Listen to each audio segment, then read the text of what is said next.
जय श्री गणेश दोस्तों। हमारी आज की कहानी है संस्कार। अब शुरू करते हैं कहानी। मम्मी जी, कल मेरे मामा जी और मामी जी लखनऊ से आ रहे हैं। वे लोग मुंबई घूमने आ रहे हैं। एक दिन यहाँ रुककर फिर वे लोग अपने होटल चले जाएंगे। श्रुति ने अपनी सास से कहा तो उन्होंने कुछ कहा तो नहीं, बस चुपचाप अपने कमरे में चली गई। अगले दिन श्रुति की सासू माँ अलका जी सुबह से ही अपने कमरे से बाहर नहीं निकली। श्रुति ने कमरे में जाकर देखा तो अलका जी चादर से मुंह ढककर सोई थी। श्रुति ने उन्हें डिस्टर्ब करना ठीक नहीं समझा। श्रुति के मामा जी और मामी जी आकर चले भी गए, पर अलका जी उनसे मिलने बाहर तक भी नहीं आई।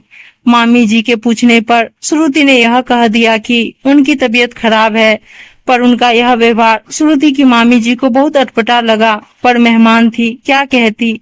श्रुति खुद नहीं समझ पा रही थी। उसकी शादी हुए 8 महीने हो चुके थे। इस दरमियान उसके मायके पक्ष की तरफ से 3 बार उसके रिश्तेदार मुंबई आ चुके थे। क्योंकि श्रुति का ससुराल मुंबई में था तो वहां आने वाले उनके रिश्तेदार श्रुति के परिवार से भी मिलने आते थे।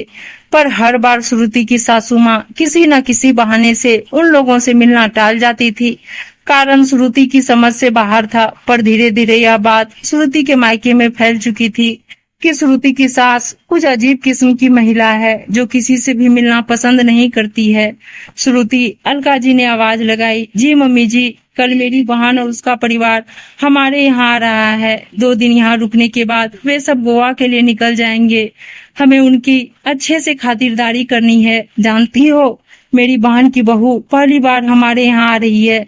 कोशिश करना उन सबके साथ तुम अपना ज्यादा से ज्यादा समय बिताओ ताकि उनसे तुम्हारी ट्विनिंग बन जाए। ऐसा करते हैं, हम सारी साफ सफाई और कुछ घरेलू नाश्ता आज ही बना लेते हैं।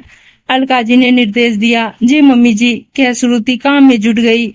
आश्चर्य लगा।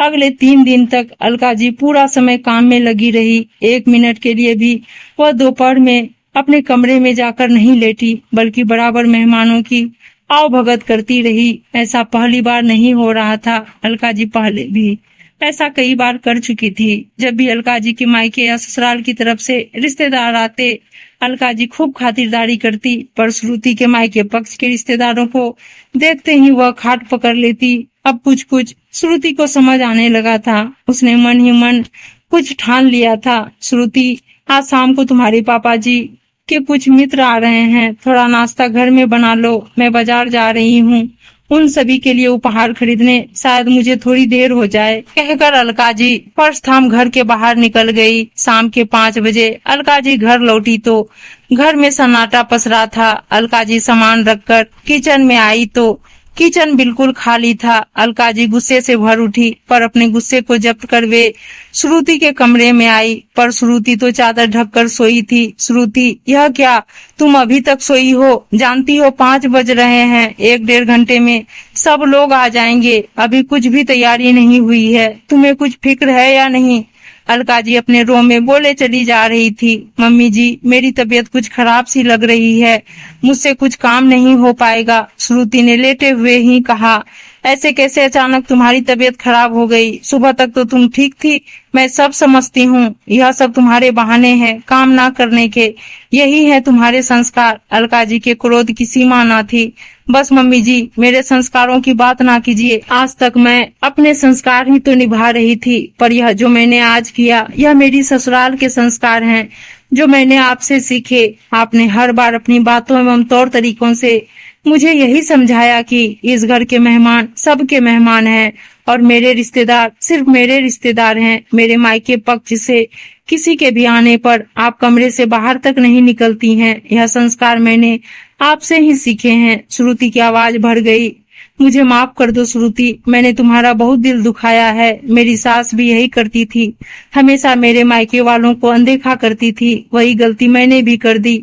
मैं भूल गई कि संस्कार मायके और ससुराल दोनों से ही सीखे जाते हैं, पर यह हम पर है कि हम किस तरह के संस्कारों को वरीयता देते हैं। अलका जी की आंखों में आंसू थे। बस मम्मी जी, आज से हम एक नया संस्कार निभाएंगे जहाँ सब मेहमान सभी के होंगे, मेरे तेरे नहीं। कहकर श्रुति अलका जी के गले लग गई। उम्मीद है दोस्तों कहानी अच्छी लगी होगी और अच्छी अच्छी कहानियां सुनने के लिए चैनल को सब्सक्राइब और वीडियो को लाइक शेयर जरूर कर दीजिएगा। धन्यवाद दोस्तों।